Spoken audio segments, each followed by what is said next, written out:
Selamat pagi, di sini kami akan mempresentasikan hasil dari diskusi kami, yaitu tentang perancangan sistem telekomunikasi ramah lalu lintas laut untuk meminimalkan kecelakaan laut di Kepulauan Riau yang diampu oleh Ibu Ruspa.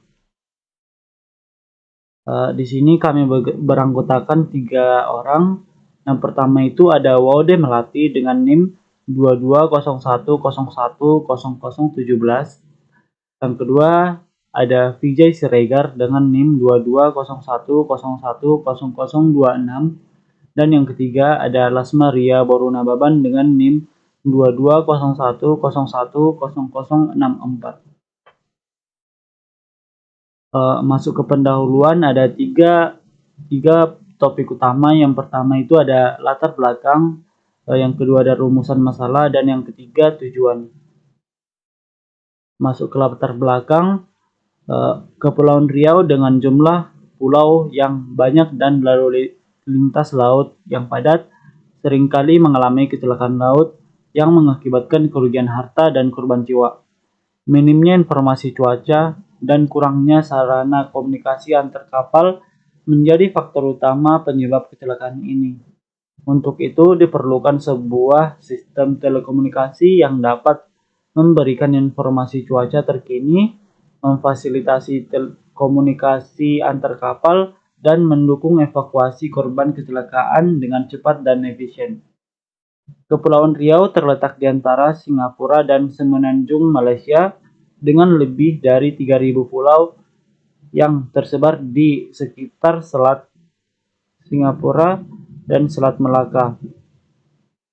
Wilayah ini merupakan jalur strategis bagi lalu lintas maritim internasional yang menghubungkan antara Laut Cina Selatan dan Samudra Hindia.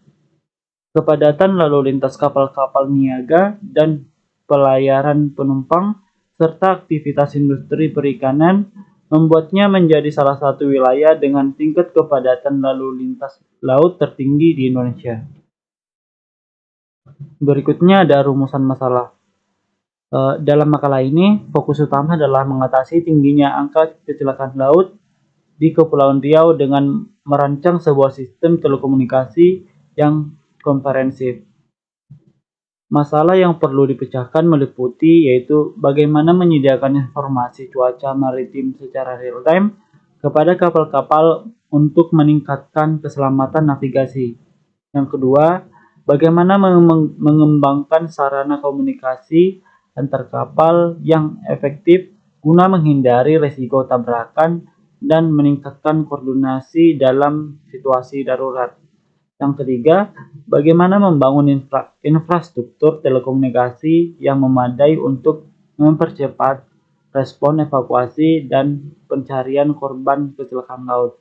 Dan yang terakhir yaitu bagaimana memastikan bahwa solusi yang diusulkan dapat diadopsi dan diimplementasikan secara efektif di Kepulauan Riau guna meningkatkan keselamatan dan keamanan lalu lintas di wilayah tersebut.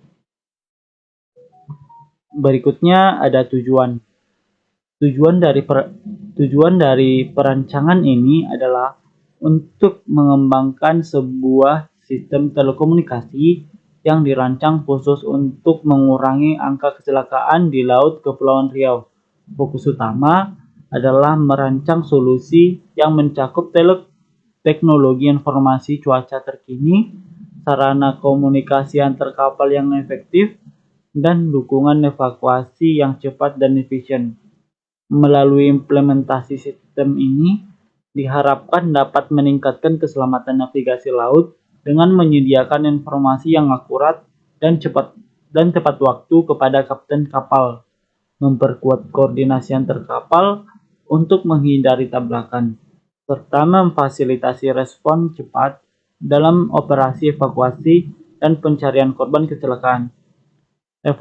Evaluasi sistem akan dilakukan untuk mengukur keberhasilan dalam meningkatkan efisiensi operasional dan keselamatan lalu lintas laut di wilayah tersebut, serta mempromosikan penerapan teknologi serupa di lokasi maritim lainnya yang menghadapi tantangan yang serupa. Materi berikutnya akan dijelaskan oleh Wode dan Lasmaria. Baik, selanjutnya di sini ada tinjauan pustaka yang akan dijelaskan oleh saya sendiri. Jadi di sini ada tiga bagian yang akan saya jelaskan.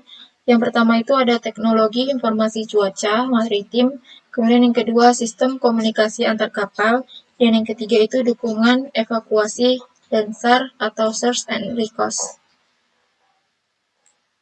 Oke, teknologi informasi cuaca maritim. Informasi cuaca maritim sangat penting untuk keselamatan navigasi di laut. Teknologi seperti Automatic Identification System atau AIS dan Global Maritime Distress and Safety System atau GMDSS telah digunakan secara luas untuk memberikan informasi cuaca dan navigasi kepada kapal-kapal di laut. Ini adalah contoh komunikasi menggunakan sistem AIS, dan ini gambar yang menggunakan sistem GMDSS. Kemudian untuk di bagian AIS, terlebih dahulu di sini saya akan menjelaskan apa itu AIS. AIS itu adalah singkatan dari sistem identifikasi otomatis, yaitu sistem yang dapat memberikan informasi tentang data-data tentang kapal ke kapal lain dan pemegang saham di suatu negara pantai.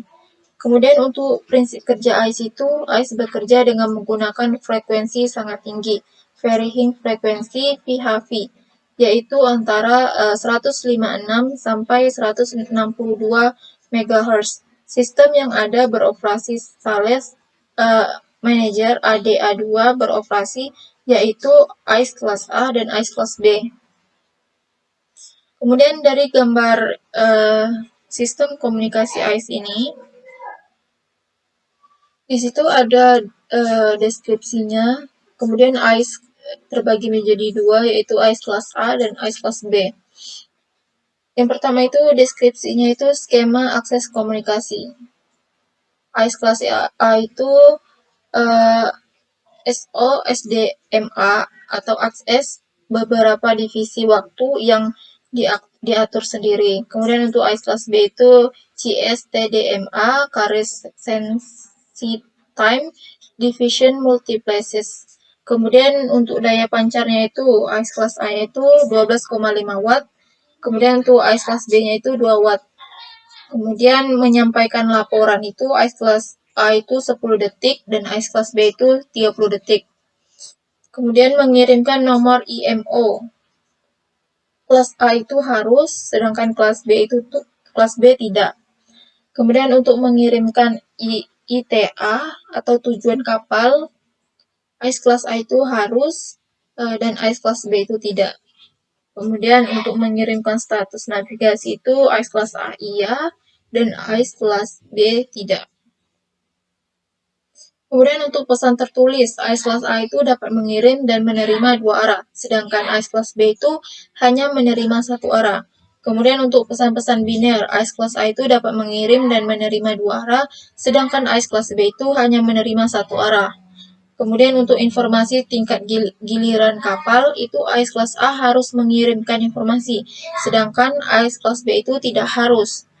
Kemudian untuk mengirim syarat kapal atau konsep statis hadir maksimum, itu AIS kelas A itu harus mengirimkan syarat kapal, sedangkan untuk AIS kelas B itu tidak harus. Kemudian di sini kapal-kapal yang dilengkapi dengan perangkat AIS dapat memancarkan dan menerima berbagai informasi data tentang kapal-kapal yang dilepas secara otomatis, baik berupa tampilan pada layar radar maupun peta elektronik atau grafik navigasi elektronik atau INC via Electronic Chart Display dan sistem informasi ICDIS. Selain mengirim dan menerima informasi, data, kapal yang dilengkapi dengan AIS juga dapat diverifikasi dan melacak gerakan kapal yang lain juga dilengkapi dengan AIS pada jarak jangkauan VHF. Informasi data kapal-kapal tersebut juga dapat diterima oleh stasiun pangkalan di darat, misalnya stasiun PTSS atau layanan lalu lintas kapal. Kemudian untuk informasi data-data kapal yang diminta itu antara lain nomor IMO, tanda panggilan, MMSI, posisi kapal, lintang dan bujur, kemudian jenis kapal, haluan dan kecepatan, kemudian status draft atau panjang dan lebar kapal, kemudian tujuan, lalu belokan, status navigasi, kemudian keberangkatan muatan berbahaya di kapal, dan informasi lain yang diperlukan untuk meningkatkan keselamatan dan pelayaran keamanan. Kemudian untuk tujuan diberlakukannya AIS di dalam dunia pelayaran itu ialah untuk menjaga keamanan yang ada di maritim, yaitu setelah diterimanya AIS oleh keanggotaan IMO yang mengikuti sidang MSC ke-69 dan sidang majelis ke-22 adalah atas dasar yang dengan dilengkapinya kapal-kapal dengan perangkat AIS. Maka keselamatan jiwa di laut dapat didukung dengan cara keselamatan, keamanan, dan kemudahan navigasi, serta meningkatkan perlindungan terhadap lingkungan maritim dari pencemaran. Selain itu, AIS juga sangat berguna untuk operasi SAR yang terjadi musibah kecelakaan kapal-kapal di laut.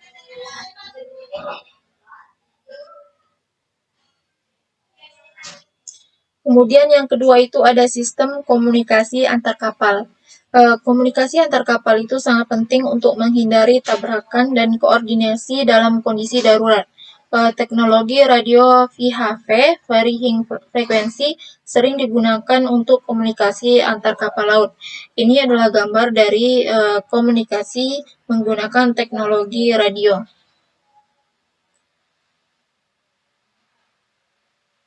Komunikasi radio atau RT, radio telepon, menggunakan TX atau radio transmitter untuk mengirimkan gelombang radio dengan frekuensi tertentu, dan RX, radio receiver, untuk menerima gelombang radio pada frekuensi yang sama.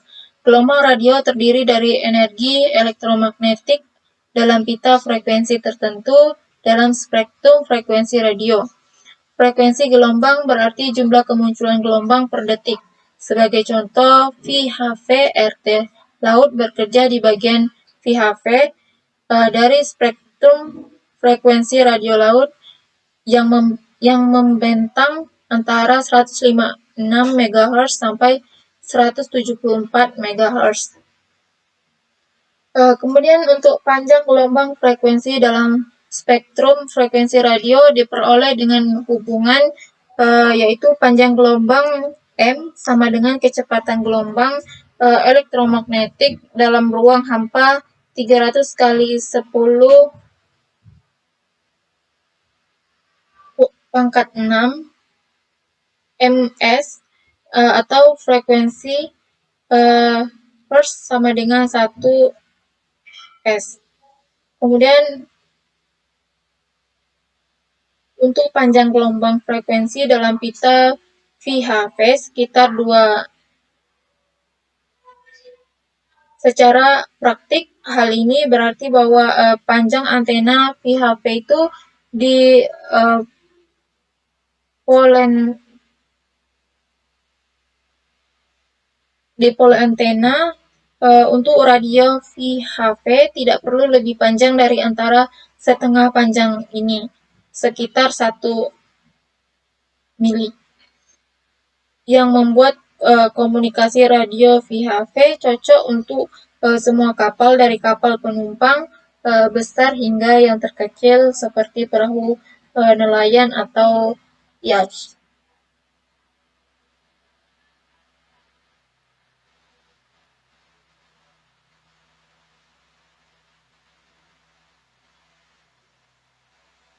Kemudian untuk rentang komunikasi radio VHF itu jarak dari antena ke visible horizon itu dihitung dengan rumus dengan simbol singkatan dari akar kuadrat. yaitu rentang nm sama dengan 2,25 dikali dengan tinggi. Jadi di sini dapat dilihat bahwa di sini antena yang ada di kapal-kapal itu bervariasi antara tinggi dan rendahnya hingga dapat memunculkan sinyal supaya tidak bertabrakan.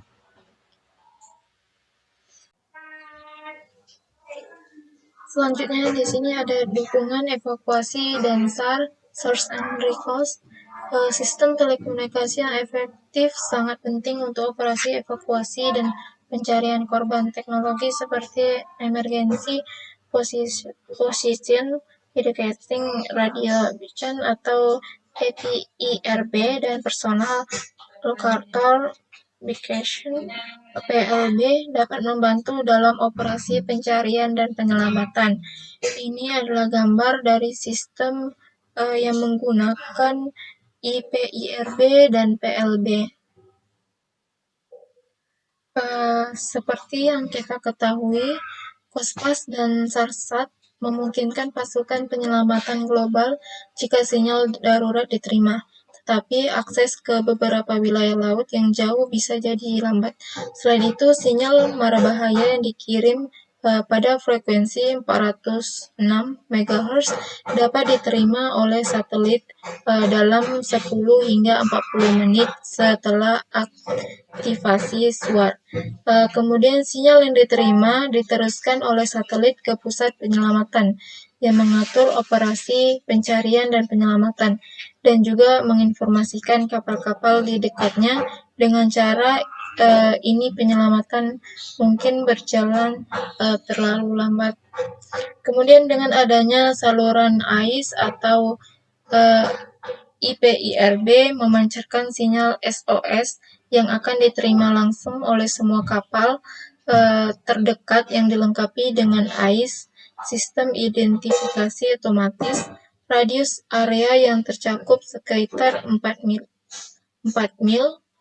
Teknologi GNSS menambahkan data lokasi sehingga kapal terdekat dapat secara segera memberikan bantuan penyelamatan dan juga pemulihan. Kemudian selain itu reaksi cepat terhadap sinyal bahaya yang dipancarkan secara tidak sengaja memungkinkan untuk membatalkan operasi penyelamatan yang tidak perlu.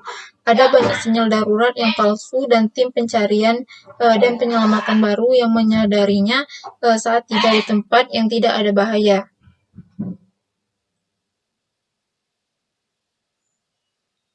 Kemudian di sini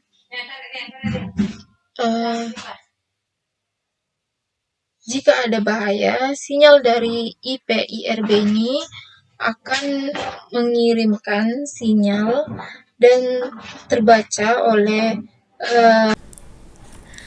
Baik, selanjutnya itu masuk kepada pembahasan. Jadi pembahasan kali ini kita membahas 3. Yang pertama itu ada perancangan sistem telekomunikasi, yang kedua itu ada implementasi, yang ketiga itu ada evaluasi.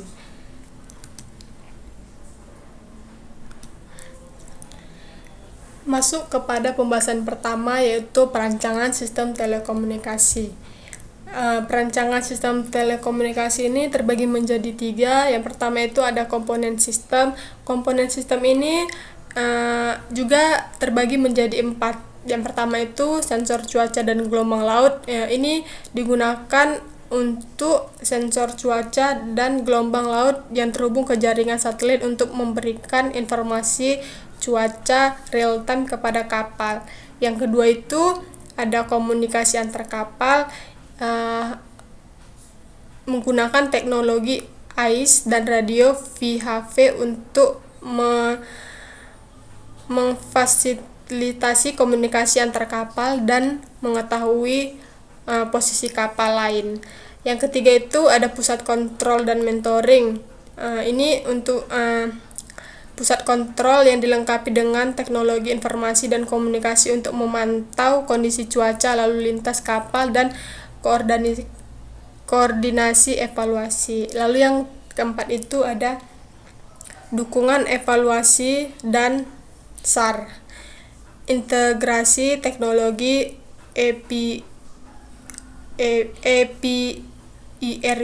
dan PLB dengan pusat kontrol untuk memfasilitasi operasi pencarian dan penyelamatan yang cepat dan efisien. Lalu yang kedua itu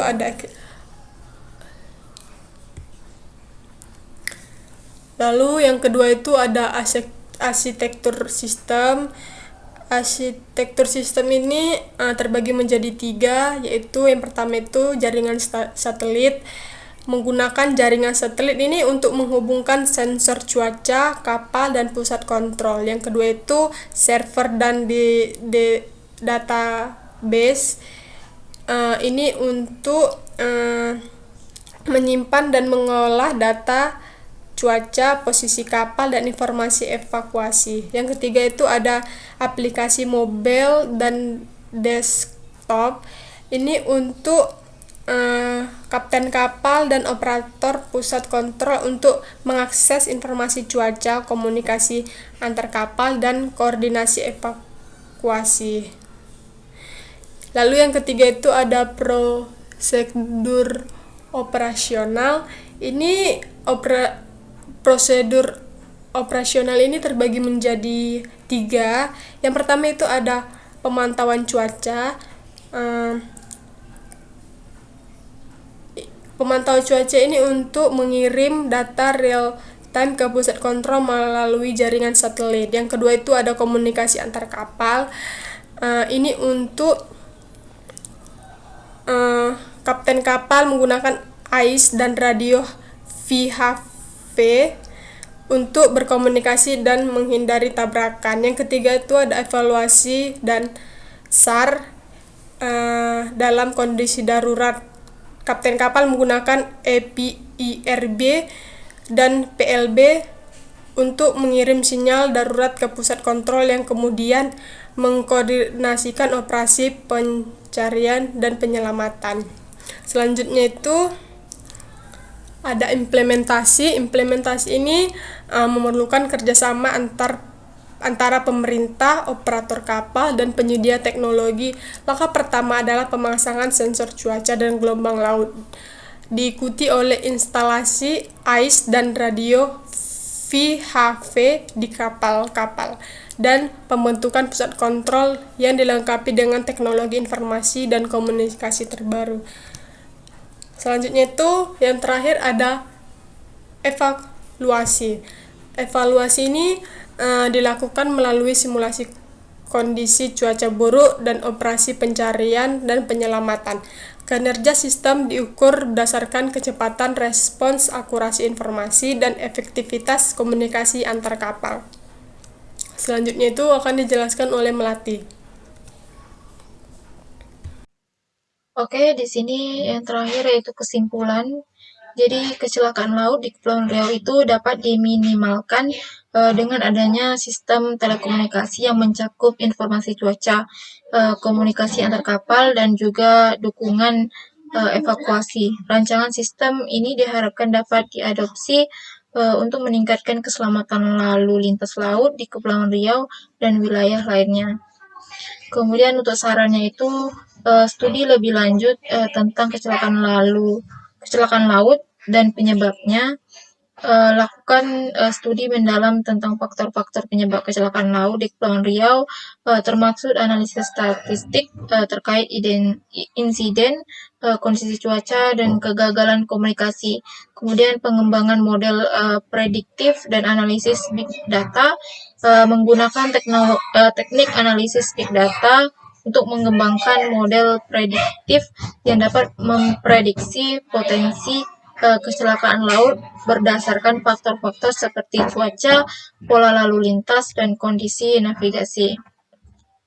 Kemudian cukup sekian penjelasan dari kami. Saya akhiri dan saya tutup dengan wabillahi taufiq wal hidayah. Assalamualaikum warahmatullahi wabarakatuh. Terima kasih.